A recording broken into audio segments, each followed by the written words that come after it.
I turned 34 years old alone. Not the quiet kind of alone where the house is peaceful and you enjoy a glass of whiskey while the city hums outside your window. No, the kind of alone where the silence feels suspicious, where every tick of the kitchen clock sounds like it's counting down to something you already know but don't want to admit. It was 8:47 p.m. when I realized my wife wasn't coming home for my birthday. Again, I sat at the dining table in our Chicago apartment, staring at a cake that said, "Happy Birthday, Ethan," in blue frosting that was already starting to melt under the warm lights. One candle. That's all I lit. Because lighting 34 alone just felt pathetic. My phone buzzed. Her name appeared on the screen. Claire. My wife of 6 years. I answered immediately. "Hey," she said quickly, like she was already halfway out the door of the conversation. "I'm still with a client." Of course she was. She was always with a client lately. Claire worked in luxury real estate. At least, that's what I told myself when she started coming home later and later. "Claire," I said quietly, trying to keep my voice steady, "you know what today is, right?" A pause. Then the soft, practiced sigh she used when she wanted to sound apologetic without actually apologizing. "I know, Ethan, I know. I feel terrible, but this deal is huge.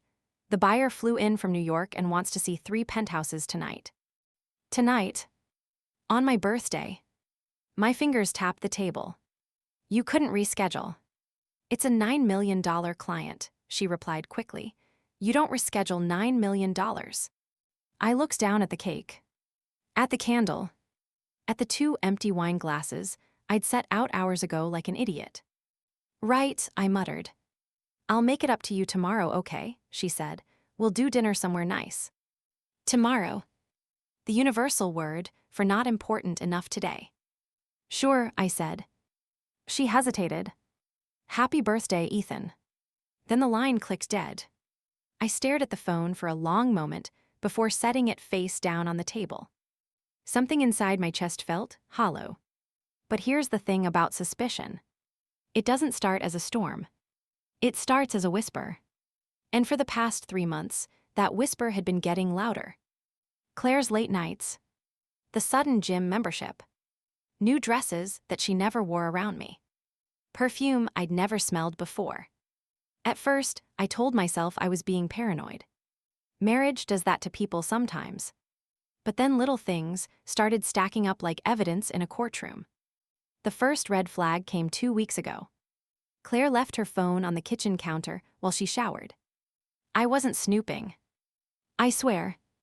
It just lit up. A message preview. Unknown number. Suite 1408 tomorrow, same time. That was it. No name. No emoji. Just a hotel room number. When Claire came back downstairs, I asked casually, "Hey, what's Suite 1408? She didn't even blink. "Probably a showing," she said while pouring coffee. "Luxury buyers love hotels for meetings." And I believed her. Because when you love someone, your brain works overtime to protect them from suspicion. But the whisper didn't go away. It got louder tonight. Because about 30 minutes after Claire hung up, my phone buzzed again. This time it wasn't her. It was Mark. My best friend since college. Mark never called on weeknights unless something was wrong. I answered. "Hey man." "Ethan," he said slowly. His voice sounded strange. Tense. "What's up? You home right now?" "Yeah." Silence. Then he asked a question that made my stomach tight. "Claire with you?" "No," I said. "She's working with some big client tonight." Another pause. Longer this time. Then Mark exhaled. "Dude, I don't know how to say this." My heart started beating faster. "Say what?" "I'm at the Regency Grand Hotel downtown." The name hit me immediately. One of the most expensive hotels in Chicago. I sat up straighter. "Okay. And I swear to God I might be wrong," he continued quickly, "but I just walked through the lobby bar." His voice dropped. "And I think I saw Claire." The room felt suddenly smaller. "What?" She was getting into an elevator with some guy. My mouth went dry. That's impossible, I said automatically. She's with a client. Yeah, Mark replied carefully. That's what it looked like. I stood up from the table.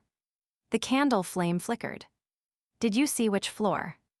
No, he said, but I saw the room card. A cold sensation crawled up my spine. What room? Mark hesitated. Then he said something that made the whisper in my head explode into a scream. Suite 1408. The same number. The message. The hotel. The late nights. Everything suddenly lined up like pieces of a puzzle I'd been refusing to solve. I didn't say anything for several seconds.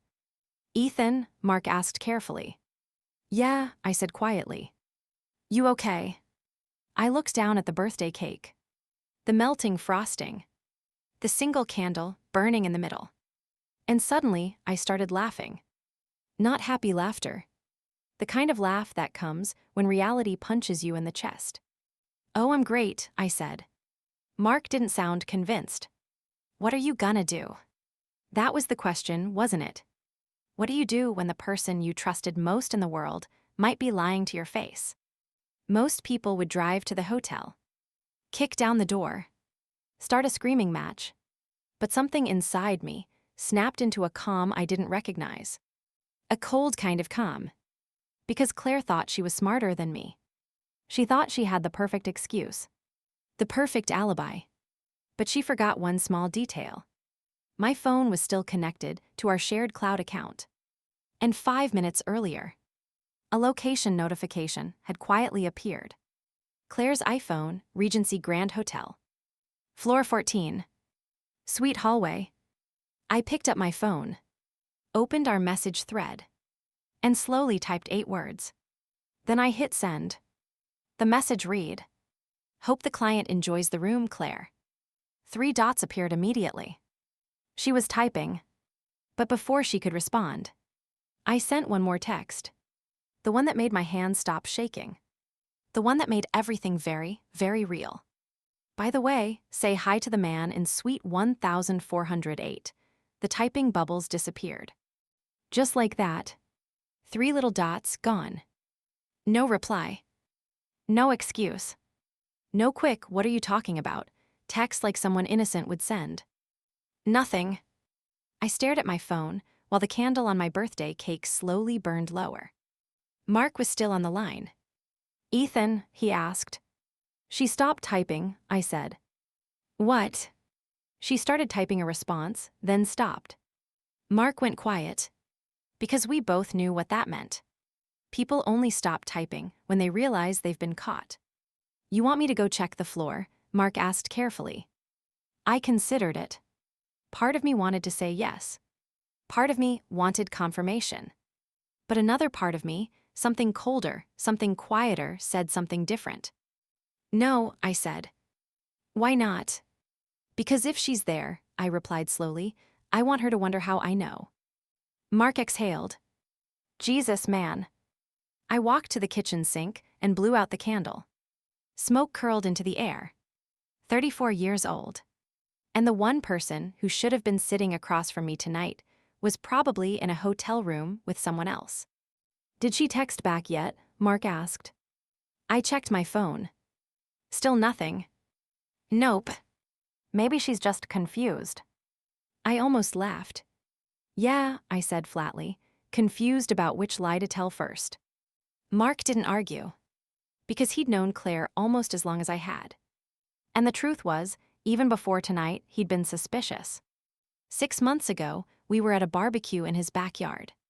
Claire had stepped inside to take a phone call. Mark watched her through the kitchen window. Then he leaned toward me and said something I didn't want to hear. Dude, does she always smile like that when she texts? I brushed it off. Of course I did. Because admitting the possibility of betrayal means admitting your life might be a lie. And that's terrifying. My phone buzzed again. Finally. Claire. But instead of opening the message, I just stared at her name on the screen. Mark noticed the silence. She replied. Yeah. What'd she say? I opened it. The message was short. Too short. Claire, what are you talking about? There it was. Step 1 of the cheating playbook. Deny. I typed back slowly. Me. Regency Grand Hotel. 3 seconds passed. Typing bubble. Then gone. Typing bubble again. Then the phone rang. Claire.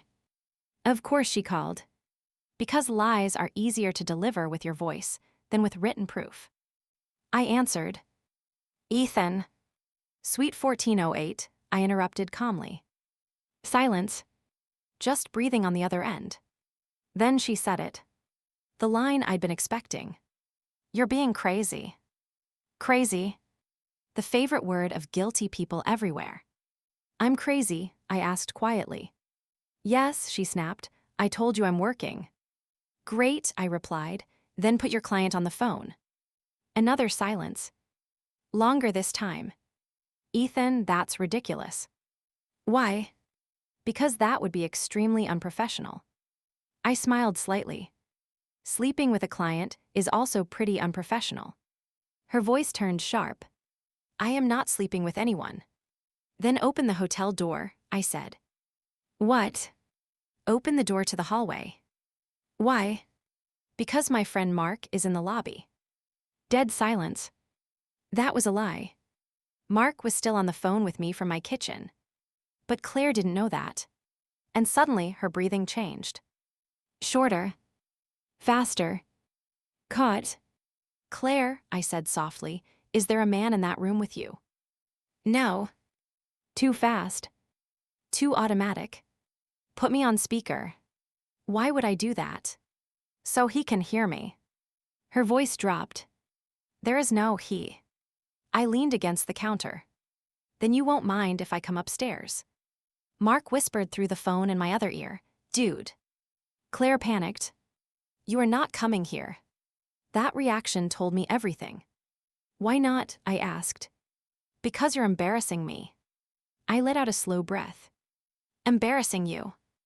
Yes. I laughed quietly. My wife skipping my birthday to meet a man in a hotel, and I'm the embarrassing one. That's not what's happening. Then explain what is. She didn't answer. And in that silence, something inside me finally broke. Not loudly. Not dramatically. Just quietly. Like a thread snapping. You know what the funny thing is, Claire? I said. What? I almost believed you. Her voice softened instantly. Ethan. I defended you for months, I continued, every time someone hinted something was off. What people? Doesn't matter. You're being paranoid. No, I said calmly. Then I delivered the sentence that changed everything. I can see your location. Silence. Total silence. You shared it with me last year when you got that new phone, I continued. Remember, just in case of emergencies. She whispered one word. What? You're on the 14th floor. No response. Outside Suite 1408. Her breathing got shaky. Ethan, listen. And here's the part that really hurts, I said quietly. What? I didn't even check it until tonight. Because deep down, I never wanted proof. But now I had it. I'm leaving, she said suddenly. The words came out fast. Urgent. Leaving where? I asked.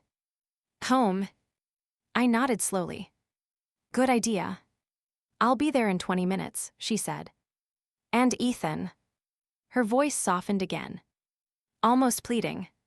This isn't what you think. I ended the call without responding. Mark spoke immediately. Holy crap. Yeah. You're just gonna wait for her. I looked around the quiet apartment. The cake. The wine. The empty chair across from me. Yeah, I said. Why? Because I want to see her face when she walks in. Mark whistled softly. That's gonna be brutal. Probably. But the truth was, Claire had no idea just how brutal the next hour was going to be. Because while she was rushing down that hotel hallway, while she was panicking in the elevator, while she was probably inventing a brand new story in her head. She didn't know one thing. I had already done something else. Something she would never see coming. Because 5 minutes after sending that text, I called the front desk of the Regency Grand Hotel. And I asked a very simple question. Can you connect me to Suite 1408? The receptionist hesitated. But then she said something that made my stomach drop. Yes, sir, one moment. Which meant one thing. The room was already booked. And someone was definitely inside. The receptionist's voice echoed faintly through the phone. Please hold while I connect you to Suite 1408. My heart didn't race. That was the strange part. You'd think in a moment like that your chest would be pounding, adrenaline surging, emotions exploding. But instead, everything inside me felt cold. Calm in the way a frozen lake looks calm before the ice cracks. Mark was still on the other line. You're actually calling the room, he whispered.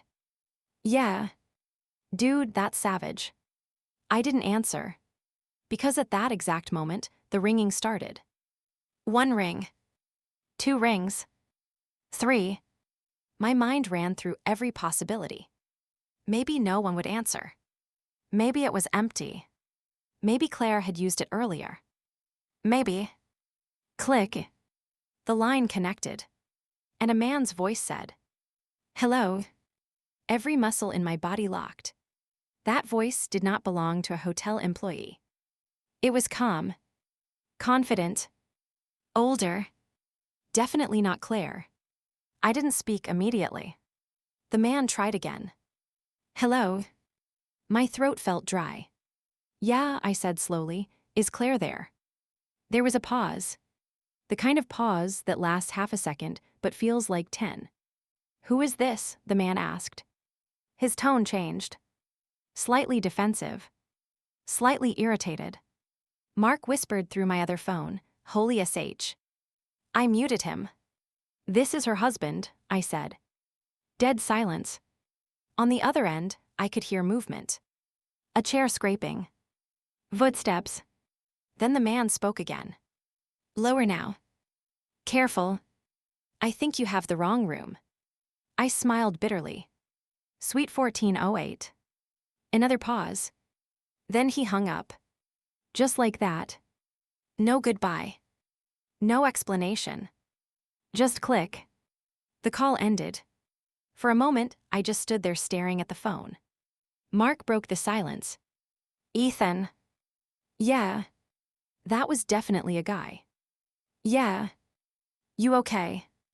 I looked at the birthday cake again. The frosting had completely melted on one side now. Like it was sagging. Falling apart. Not really, I said honestly. My phone buzzed. Claire. Another message. Claire. I'm in the Uber, we need to talk. I typed back immediately. Me. Don't worry. I already talked to him. 3 seconds later my phone rang again. She was calling. I didn't answer. Instead, I let it ring while I poured myself a glass of whiskey.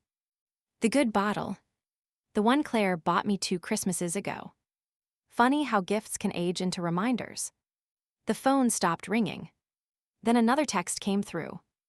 Claire. What do you mean you talked to him? I took a sip before replying.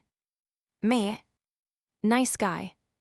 Answered the phone pretty confidently. 3 dots appeared instantly. Then disappeared. Then appeared again. She was panicking. I could practically see it. The elevator doors opening.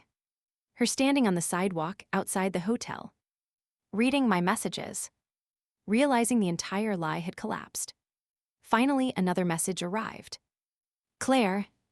Ethan, please don't do this over text. I stared at that line for a long moment. Then I replied with something simple.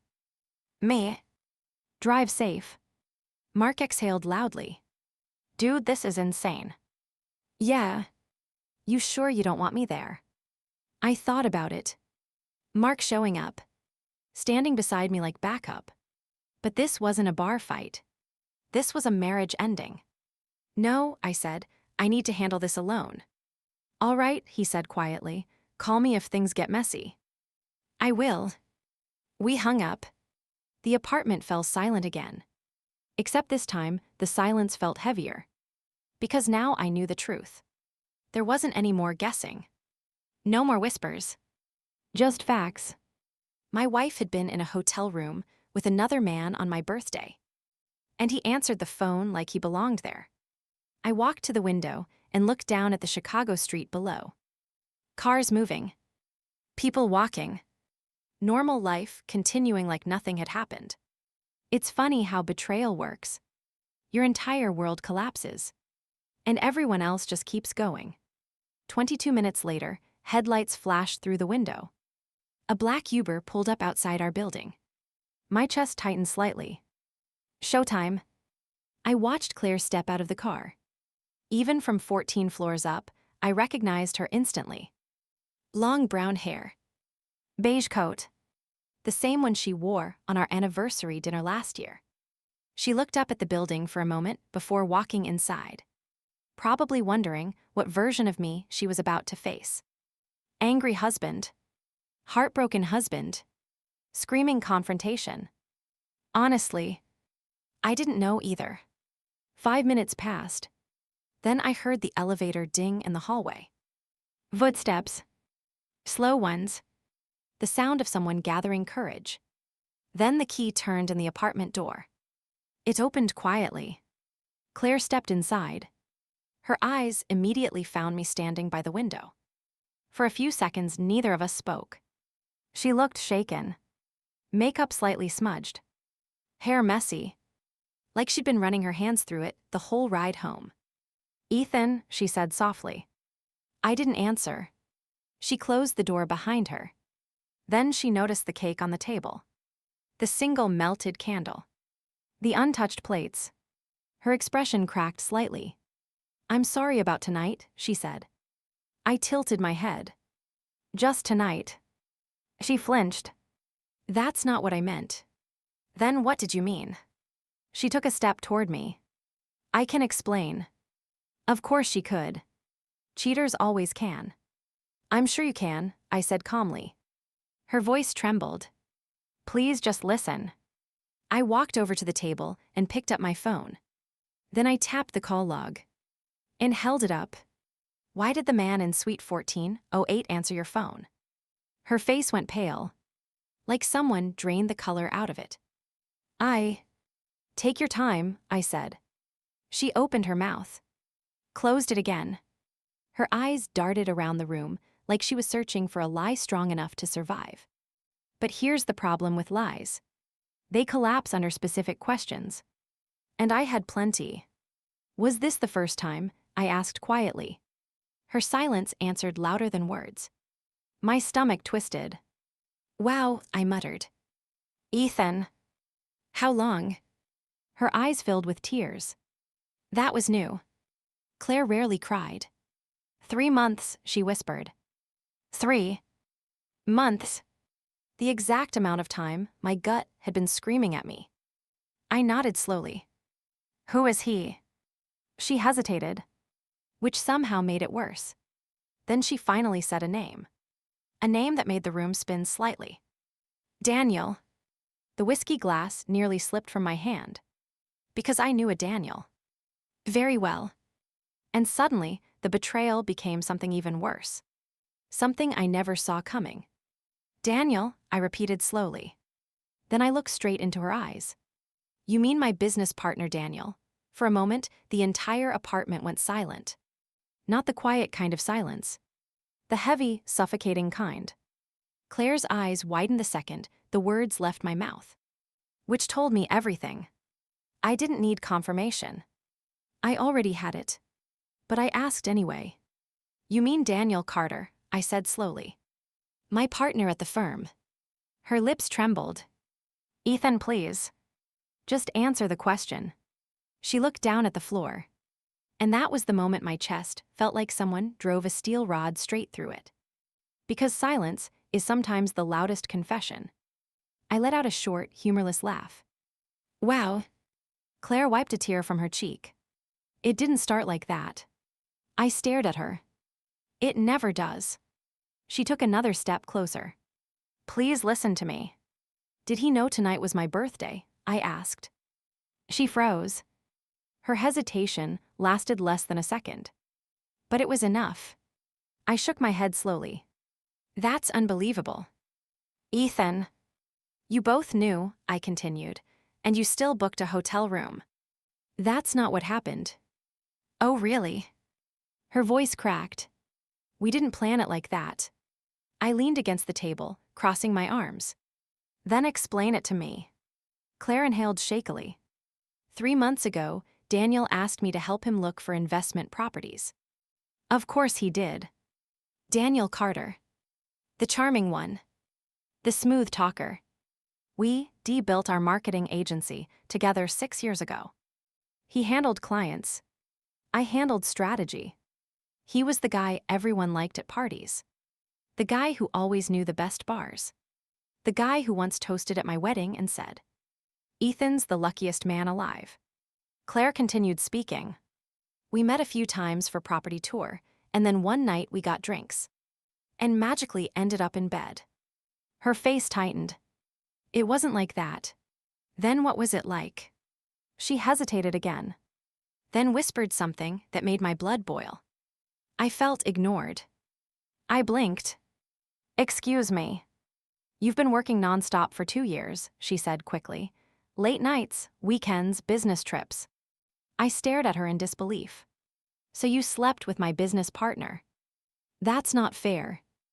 Not fair. Her voice rose. You barely looked at me anymore. Claire, I said quietly, I was building a company for our future. But I was lonely. I laughed again. But this time, it sounded darker. Lonely people get therapy. Her tears fell faster now. Daniel listened to me. Oh, I'm sure he did. And one night it just happened. 3 months of just happened. She didn't answer. Because there was no answer. I walked to the kitchen counter and poured another whiskey. My hands were steady now. Strangely steady.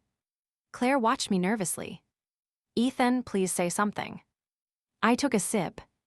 Then looked at her. Did you love him? Her eyes widened. No. Too fast. Too defensive. Then why keep seeing him? She hesitated. And then said the sentence that finally killed something inside me. Because I didn't want to hurt you. I nodded slowly. That's funny. Why? Because that's exactly what you did. The room went quiet again. Claire wiped her face with the sleeve of her coat. Are you leaving me? That question hung in the air. 6 years of marriage. A shared apartment. Shared friends. Shared life. All balancing on my next sentence. But before I could answer, my phone buzzed on the table. Claire and I both looked at it. The screen lit up with a name. Daniel Carter. Claire's face drained of color. Oh my God. I smiled faintly. Perfect timing. I picked up the phone. Claire stepped forward quickly. Don't answer that. Why not? Because this will make everything worse. I tilted my head. Worse than sleeping with my partner. Please. The phone kept ringing. Claire looked like she might pass out. Ethan, I'm begging you. I answered the call. Hey, Daniel. Dead silence on the other end. Then his voice. Careful. Uneasy. Ethan. Yeah. Another pause. Then he asked the most pathetic question I'd ever heard. Why do you have Claire's phone? I chuckled. Oh, she's here. Claire covered her mouth. Daniel's breathing got heavier. She left the hotel, he said quickly. I didn't know where she went. Home, I replied. More silence. Then Daniel said something that made my jaw tight. Look, man, I can explain. Of course he could. Everyone had explanations tonight. That seems to be the theme, I said. Claire shook her head desperately, whispering, hang up, hang up. I ignored her. How long, Daniel? He hesitated. Then sighed. 3 months. At least he was honest. Claire started crying again. Dude, Daniel continued, this wasn't supposed to happen. But it did. Yeah. Another awkward pause. Then he added something that made the room feel colder. I didn't think you'd find out like this. I laughed quietly. How did you think I'd find out? I didn't. Honest again. That almost made it worse. You two are unbelievable, I muttered. Ethan. Here's the funny part, I said. What?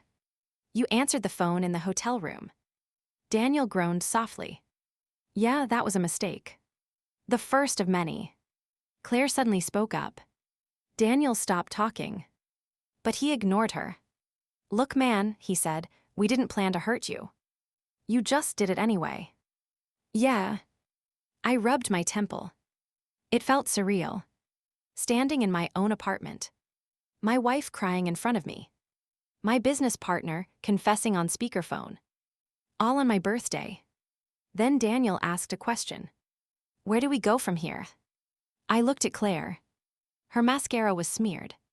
Her shoulders shaking. 6 years of memories flashed through my mind. Our wedding. Road trips. Sunday mornings. All of it now poisoned by one hotel room. Suite 1408. I sighed. Honestly. Yeah. You're about to find out. Daniel sounded confused. What does that mean? I smiled slightly. Because there was one thing neither of them knew yet. While Claire was in the Uber. While Daniel was pacing around that hotel room. I had made one more phone call. A call that would change everything for both of them. And I finally said the words out loud. I just fired you, Daniel. Silence. Then he laughed nervously. Very funny. I'm serious. You can't fire me, he said. I own half the company. That's true. Claire looked up at me slowly. What did you do? She whispered. I looked straight at the phone. Then dropped the final sentence. The board meeting ended 20 minutes ago. Daniel stopped breathing. Because he suddenly realized something. Something I had planned months ago. And he had walked right into it. You don't own half the company anymore. Daniel didn't speak. For the first time since I answered the call, the confident, charming voice was gone. All I could hear was his breathing. What are you talking about? He finally said. His tone had changed. It wasn't smooth anymore. It was tight. Nervous. I leaned back against the kitchen counter and took another sip of whiskey. You remember that expansion investment we did in January? I asked calmly. Silence. Then Daniel said cautiously, yeah. Claire looked between me and the phone, confused. You convinced me to bring in outside investors, I continued. Said it would help scale the agency faster. Daniel exhaled slowly.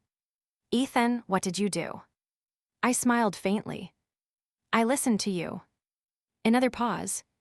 Then realization began creeping into his voice. No. Yeah. Claire's eyes widened as she whispered, Ethan. I continued speaking like I was explaining the weather. When we brought those investors in, you signed a restructuring agreement. Daniel's breathing got heavier. That agreement, I said, included a performance clause. His voice rose. You said that clause was just legal protection. It was. But it required 3 board votes to trigger it. Correct. The apartment felt like it had no oxygen left. Daniel whispered something that sounded almost like a prayer. You didn't. I glanced at the clock. 10:14 p.m. Tonight, I said calmly, the board voted. Claire shook her head slowly. What does that mean? I looked directly at her. It means Daniel violated the ethics clause. Daniel exploded. This is bull. I didn't raise my voice. Sleeping with the CEO's wife qualifies as conflict of interest. Silence. Utter silence. Claire's hand flew to her mouth. Daniel spoke again, but now his voice sounded completely different. Panicked. You can't prove that. I looked at Claire. Tears streamed down her face. Then I said something simple. You already did. Daniel froze. What? You just admitted it on a recorded call. The line went completely dead. For 5 full seconds, nobody spoke. Then Daniel whispered one word. You recorded this. Yes. His breathing turned sharp. You set me up. I shook my head. No. Then I corrected him. You set yourself up. Another long pause. Then Daniel said something bitter. You planned this. I laughed quietly. No, Daniel, I plan to protect my company. Claire stared at me like she was seeing a stranger. You knew, she whispered. I looked at her. For months. Her face went white. You knew about us. Not at first, I said honestly. But 2 months ago, our accountant flagged something. Daniel's voice cut in. What? You were using company accounts for hotel bookings. Claire gasped softly. I continued. Regency Grand, 4 separate reservations. Daniel cursed under his breath. And tonight, I added calmly, just confirmed everything. Claire looked like the ground had disappeared beneath her. You let this happen, she said weakly. No, I replied. You too did. Daniel tried one last time. You think this makes you the good guy? I shrugged. I think it makes me the owner of the company. Because the truth was simple. The board didn't just remove Daniel. They voted to buy out his shares. At half value. The clause he thought was meaningless. The clause he barely read. Daniel laughed bitterly. You destroyed everything over revenge. No, I said quietly. You did. And then I hung up. The apartment fell into a silence so heavy it felt physical. Claire stood in the middle of the room, shaking. You ruined him, she whispered. I looked at her calmly. He ruined himself. She wiped her face again. What about us? That question hung in the air. 6 years of marriage. Memories. Photos. Promises. All waiting for a verdict. I looked at the birthday cake one last time. The candle had completely melted into the frosting. Us, I repeated. Claire nodded slowly. I made a mistake, she whispered. I met her eyes. A mistake is forgetting an anniversary. Her lips trembled.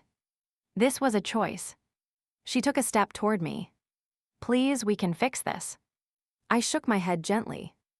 No. Her breathing hitched. Ethan. I called a lawyer this afternoon. She froze. What? I suspected something was going on, I said. I just didn't have proof yet. Tears poured down her face now. So that's it, she whispered. Yeah. Her shoulders collapsed. Where am I supposed to go? I walked past her and grabbed my coat from the chair. Then I headed toward the door.